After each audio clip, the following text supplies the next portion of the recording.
Previously on Cycle 99.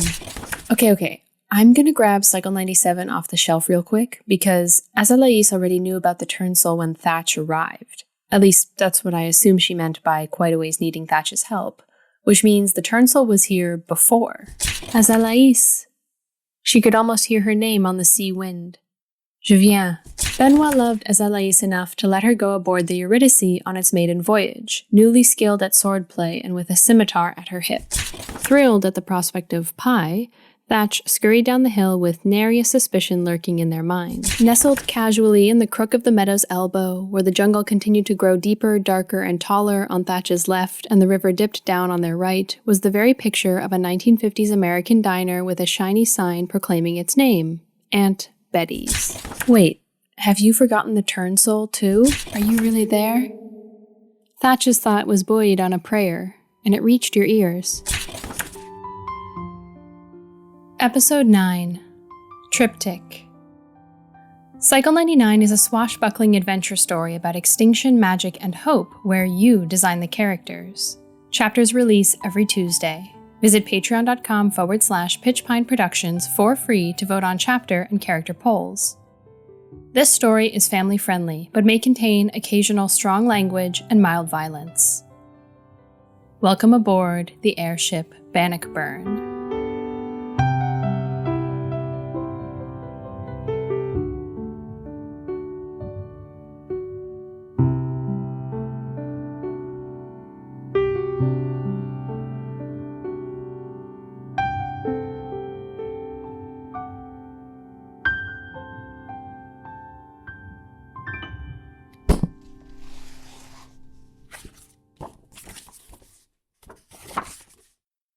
Thatch sent you a prayer.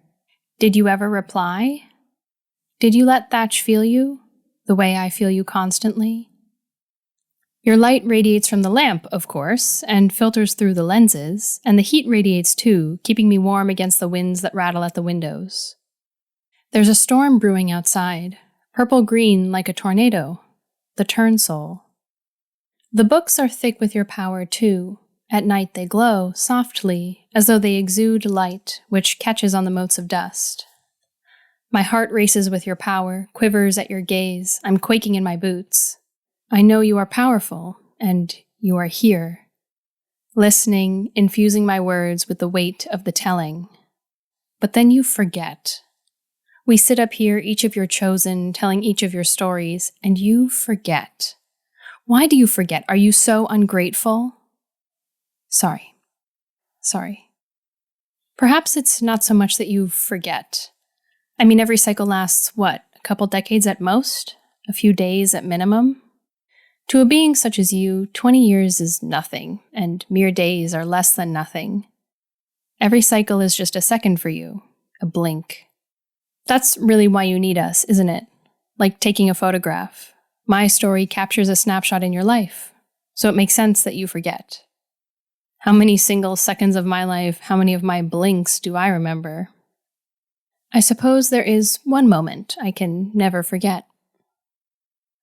I thought I'd moved past it. I thought my story ended when Cycle 98 did.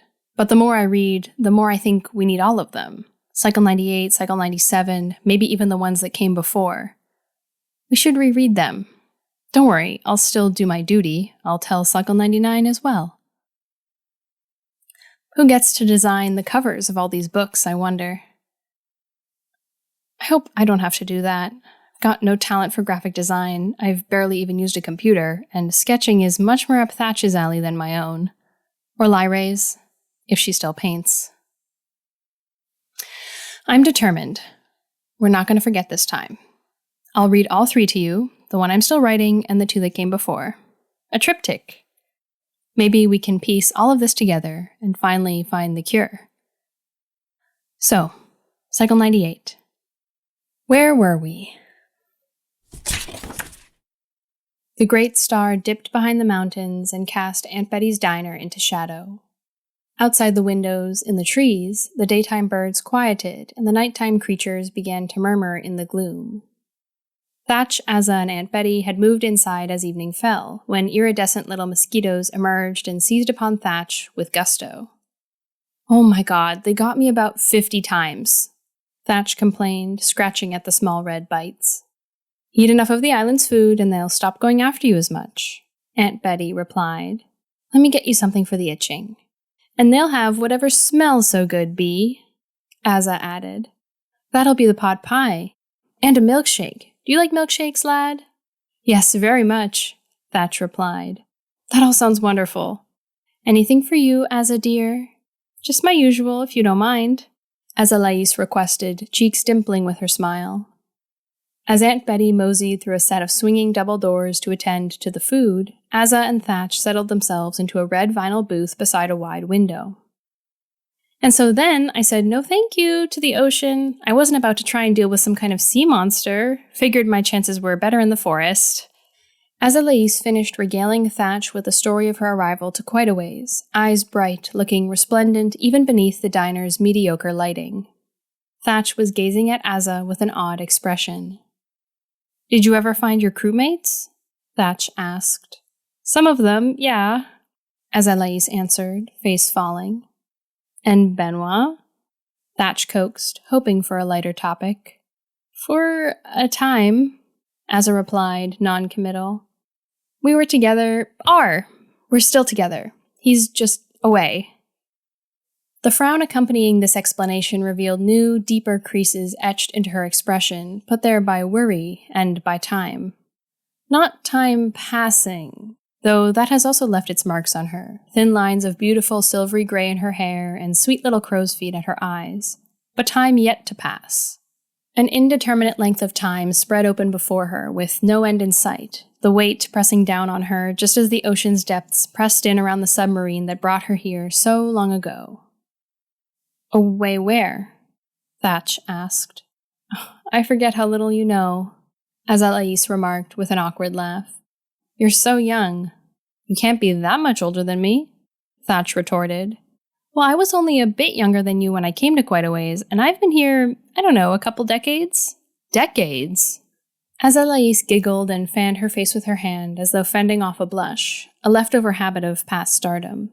Time can be a bit kinder on the island, and we don't have the same seasons that you'd recognize from back home, so counting years is difficult, but I think I'd be about 40 or so by now.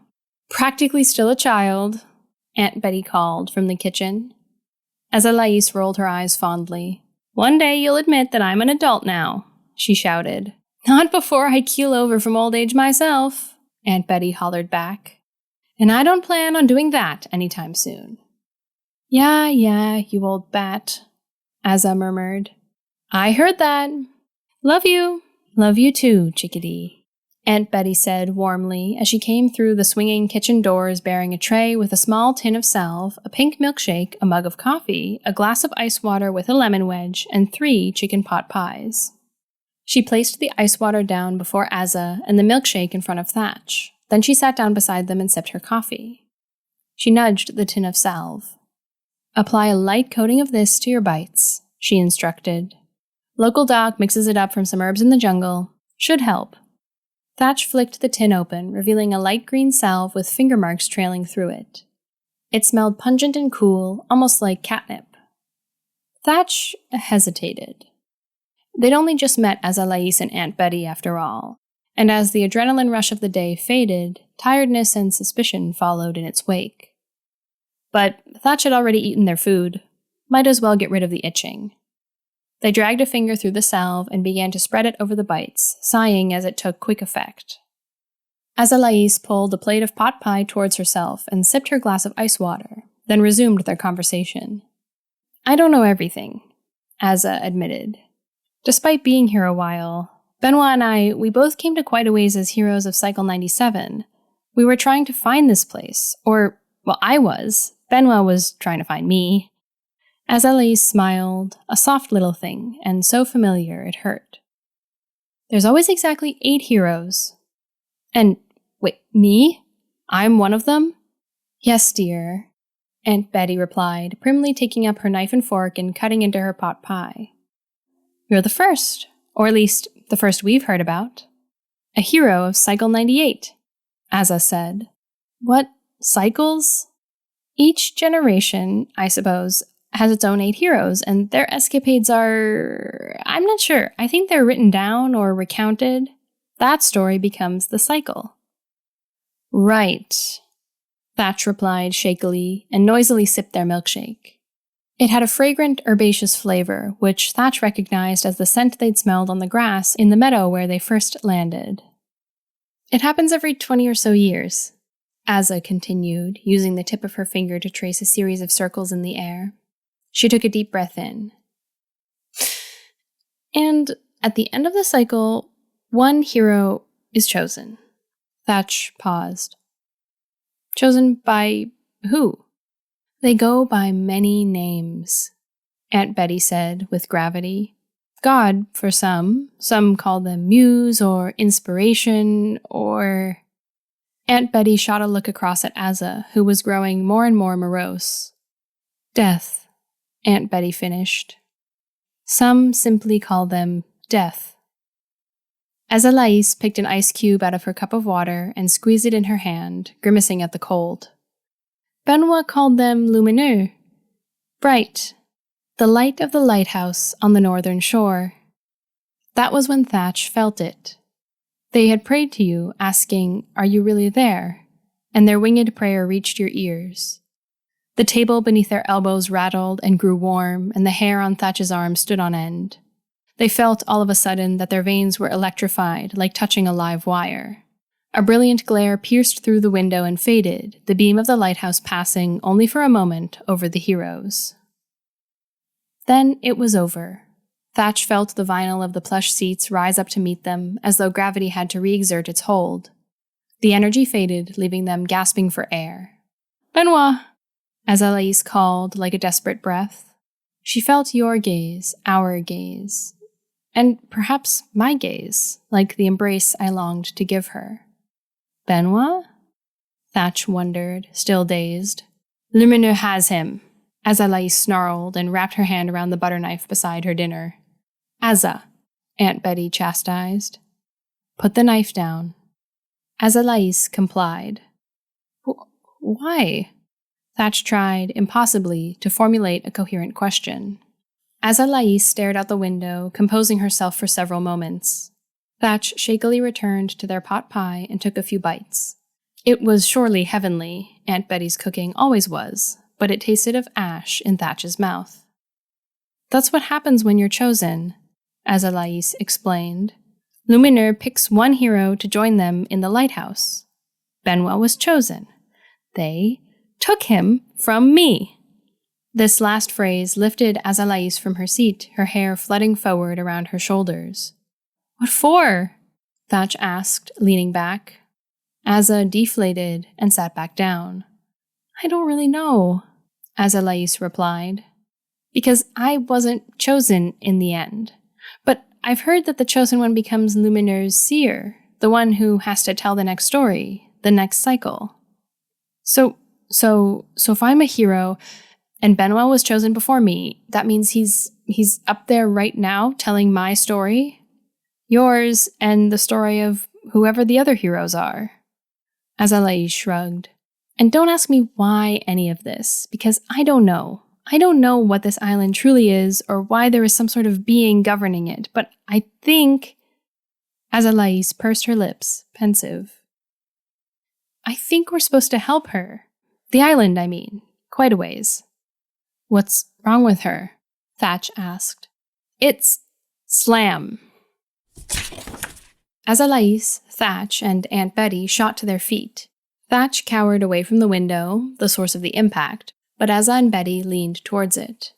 Azalais's hand snapped to the handle of her firearm, and a meat cleaver suddenly appeared from God knows where in the gnarled and knobbled fingers of Aunt Betty. Thatch, without a weapon and self-conscious, at least took a moment to wipe the milkshake mustache from their upper lip. Streaked against the glass pane of the window was a tiny, greasy handprint. The three heroes, current and former, readied themselves for a threat, watching the window, ears pricked towards the door. But the threat, if that is indeed what it was, did not appear for several quiet moments. The tense silence was broken only by a gentle clinking as the ice melted and rearranged itself in Azalais's glass. Then the clinking was joined by a plasticky squeak, and then a crunching, as though from the nibbling of a tiny beast. And a tiny beast it was, or more accurately, 2 tiny beasts. The door opened further and a small hunched figure appeared. Thatch, Azza, and Aunt Betty shuffled quickly from the booth. The women brandished their weapons. Glancing around, Thatch raised shaking fists in a shameful mockery of proper hand-to-hand combat form. Does nobody train heroes these days? The first of the creatures was a little girl, barely more than a toddler, folded into a squat, her back to the diner and her purple plastic jelly shoes squeaking against the tiled floor. Her shoes were matched with a purple polka dot denim jumpsuit over a frilly white t-shirt, and she had 2 blonde braids trailing down each shoulder. Psst, psst, psst, psst, psst. The little girl hissed, coaxing. Come along, kitty! From one of the child's greasy little hands, she produced a few small pieces of kibble and dropped them one by one in a trail. Next to emerge, entering the diner and following the kibble trail, was a little black and white cat. She was tentative, her tail flicking with intrigue as the girl called and coaxed. Aunt Betty and Azalais surreptitiously stowed their weapons, and Thatch lowered their half-hearted attempt at threatening posture. With the same little crunches from the cat's kibble and the squeaking of the little girl's shoes, the 2 beasts finally crossed the threshold of the diner. The little girl stood up, akimbo, and sighed with the satisfaction of an arduous task finally complete. Azalais, Thatch, and Aunt Betty exchanged glances. It seemed the child had not yet noticed them. The black and white cat adopted a relaxed posture and began assiduously giving herself a bath. Then Thatch sneezed. Achoo! Eek! The little girl spun around, her braids sweeping in a circle. She stepped back, and the kitty rubbed her head against the little girl's knee protectively. It's okay, Azalais quickly reassured her. You're turn soul! Smeared around the little girl's mouth was a purplish, thick residue, like the aftermath of chocolate ice cream. But this was nothing so normal, as the horrified faces of Azalais and Aunt Betty immediately revealed. What's your name, dear? Aunt Betty called, gently, not wanting to spook the little creature. The girl goggled at them. Then she seemed to take in the diner around her, blinking at the unfamiliar surroundings with growing bafflement. Lyrae, she answered. And this, she continued, is not my mama's house. Lyrae has consumed the Turn Soul. Visit the Patreon to choose whether to offer her a blessing of healing or a curse of power.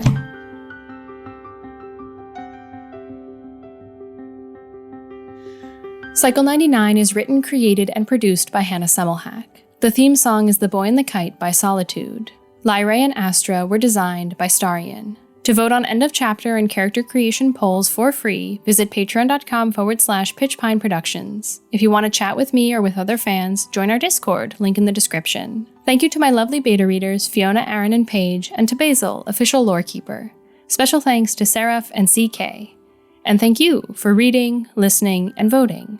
May Fate's 4 winds carry you back to our skies again soon.